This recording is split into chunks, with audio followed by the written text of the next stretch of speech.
Hey everybody, this is Stormy with the capital Z. Welcome back to more Warcraft 3 2 versus 2 action. This is going to be the final game between the best out of 3 series that features Skutt spawning over here as the color change to smart gaming, and yeah, this we're gonna call this team yellow.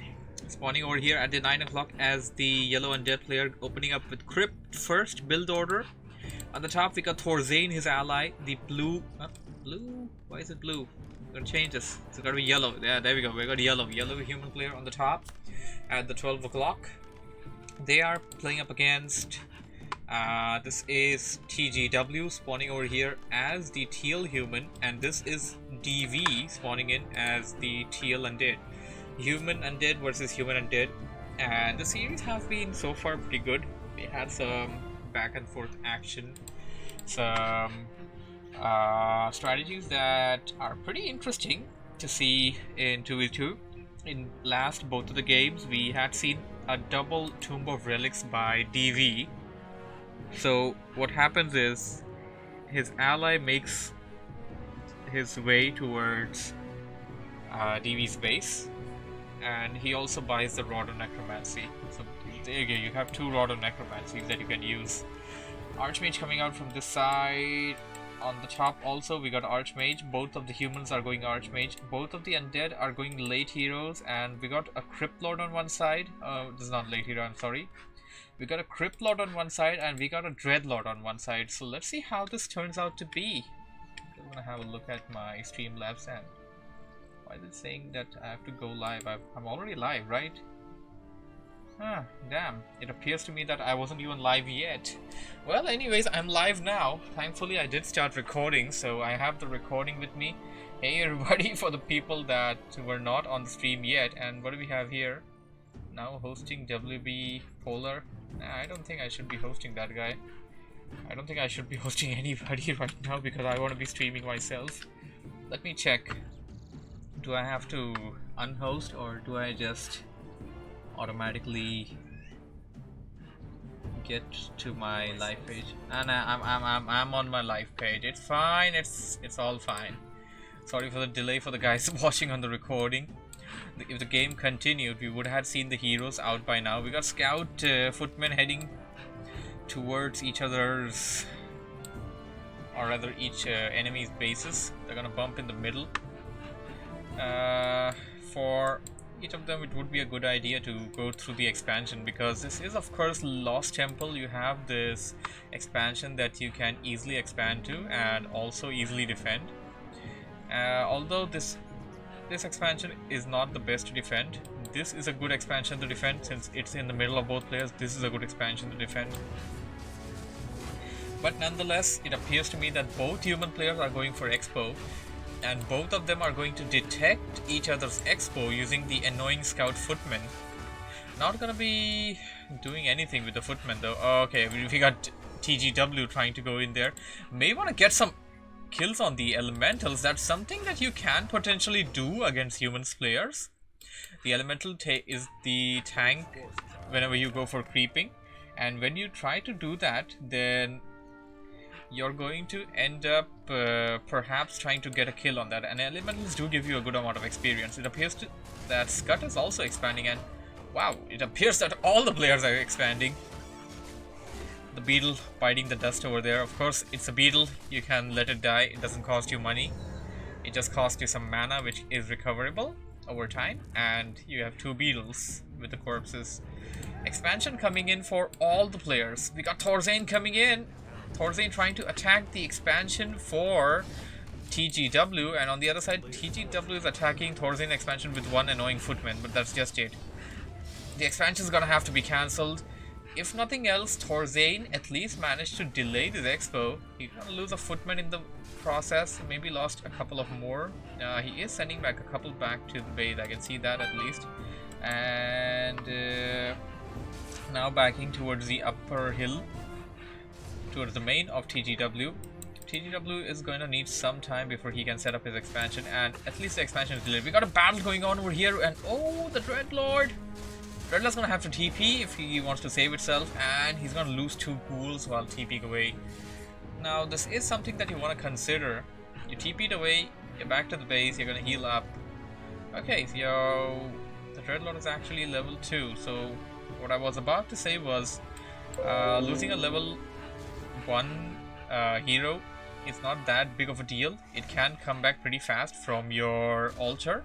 And why am I getting so many mails right now? I don't want them mails. I want to cast this game. Let me cast the game, please. We got DV going in with the Crypt Lord. The mass number of units, of course, that you can get early on. Just look at that damage. They already got this building down to 50%, and this is fortified armor, by the way. This building's down to 50%. Now taking more damage. It appears that it will go down. Skutt trying to repair it. There he goes. That's one more advantage, by the way. You have so many units that you can literally surround the building and not allow your opponent to repair it, but Skutt somehow managed to get back there. Now Skutt gonna lose the Acolytes. DV doing a good job of going after those Acolytes now. The Crypt Lord is taking heavy damage, but it still survived. It survived like 2 sleep and surround attempts. This is the 3rd one, and this time he's gonna have to TP away if it wants to save itself. They managed to kill a couple of Acolytes, but I guess that would be it. They didn't really get too big of an advantage, and we already have a battle raging on over here. Expansion for TGW is set up, and of course now the question is how much of a value did Thorzain get by delaying that expansion? He did attack it, delay that. His expansion is up. His tier 2 is going in, while his opponent's tier 2 is not there yet. So yes, that is a big advantage. Your opponent is staggering. He isn't going tier 2 yet, but there's something that you're detecting. You're detecting a second barracks go down. This may very well be a tier 1 strategy where you go for mass footmen or mass riflemen. Perhaps have the undead player with the Crypt Lord go for mass ghouls and go for mass riflemen with the rifle long range upgrades. After that, go tier 2 whenever possible and push in. That can be a potent strategy in 2 vs 2. You can try and ransack the expansion of either of the opponents at least. We got the middle being creeped over here by Team Yellow, but we have a run-in interference by TGW. No, wait. Yeah, that's TGW. It appears that Thorzain just teleported himself to Skutt's base to try and save it. And let Skutt fight over there. Skutt didn't have too many units. If you look at this over here, it appears that TGW is gonna get the kill over here on the Null Overseer, and also get the item from it. What's it gonna be? Gonna be a potion of greater mana, which gives you 250 now instead of 300, but it's still pretty good.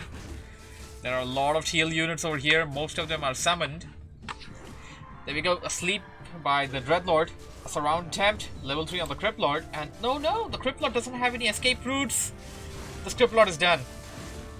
Crypt Lord surrounded, has no way to go, and not buying the TP has cost him big time. Level 4 Archmage, level 3 Dreadlord. The main for Thorzain is being attacked right now. He is going castle though. Mountain King is coming out, and they're trying to repair that arcane tower. Although he's gonna lose a lot of peasants while doing so. Got a few militiamen trying to fight the upgraded footmen.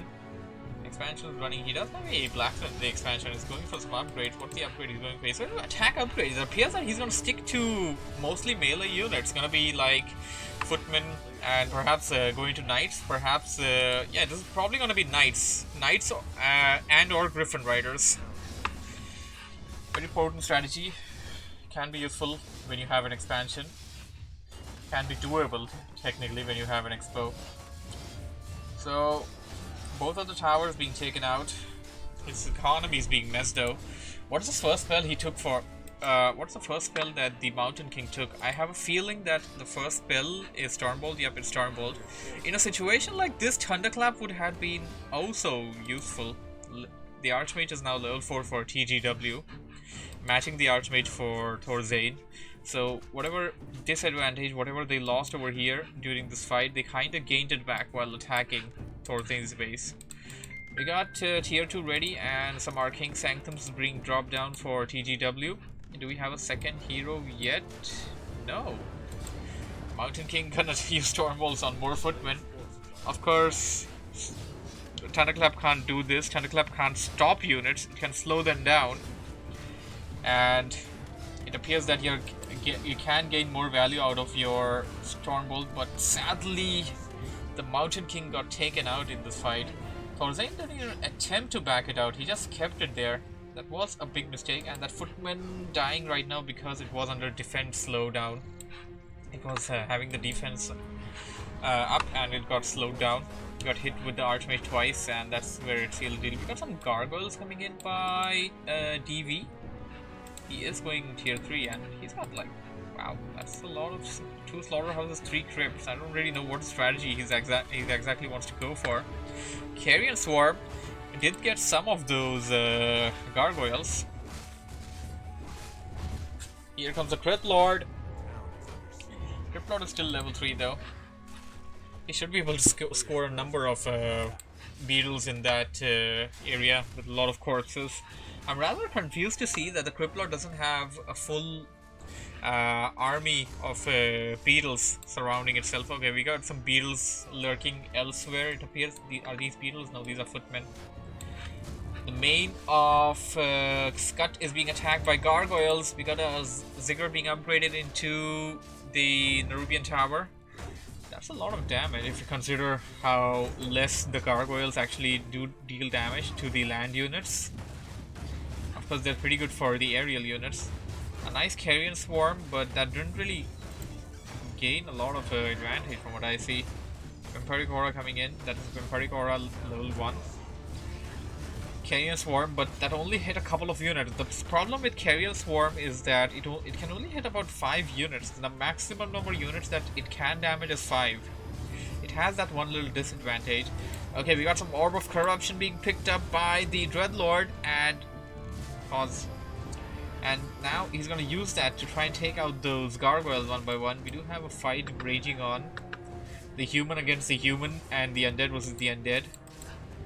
Both of them are doing pretty well, and it appears that Thorzain may lose his hero. Gotta be careful. We had TGW coming in with his MK from the other side. If Thorzain didn't actually use the TP, he would have been dead by now. And that's also one of the points that you want to consider while having a chase. If TGW played Thorzain, backed out just a bit, Thorzain would have felt, or basically had a false sense of security there. Would have just ran with the Archmage to the other side and met up with the Stormbolt, and that would have sealed the deal. But then again, it could have gone either way if Thorzain was paying attention to that. These gargoyles are wrecking this base. The Carrion Swarms are not dealing enough damage over here. I'm not sure actually, but do Carrion Swarms deal damage to aerial units? I think they don't, because that's the only reason why these gargoyles are able to tear apart whatever they're doing. And as you can see, some Carrion Swarm being used on the beetles. Skutt is in a big pickle right now. Thorzain now trying to attack the Expo for TGW. He's level 5 with the Archmage. And Skutt just lost his main base. He TP'd away to his Expo, and this is a time that he would want to tower up a bit more. He's gonna need a lot of towers, and GG! This game goes to TG and TGW and DV. Well, hope you guys enjoyed this wonderful game. Thank you for watching, thank you for listening. I do stream at 1600 hours every single day, as I've mentioned earlier a couple of times. So this is the time when I cast a new WarCraft game on my channel every day. I stream on Twitch, Mixer and YouTube all at the same time. You guys can check out my stream during this time and follow me on whatever platform you feel comfortable with. So that was the game of WarCraft for today. Now, since we're done with this, now it's time to move on to Age of Empires, it appears. Let me have a look.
just gonna leave the screen over here.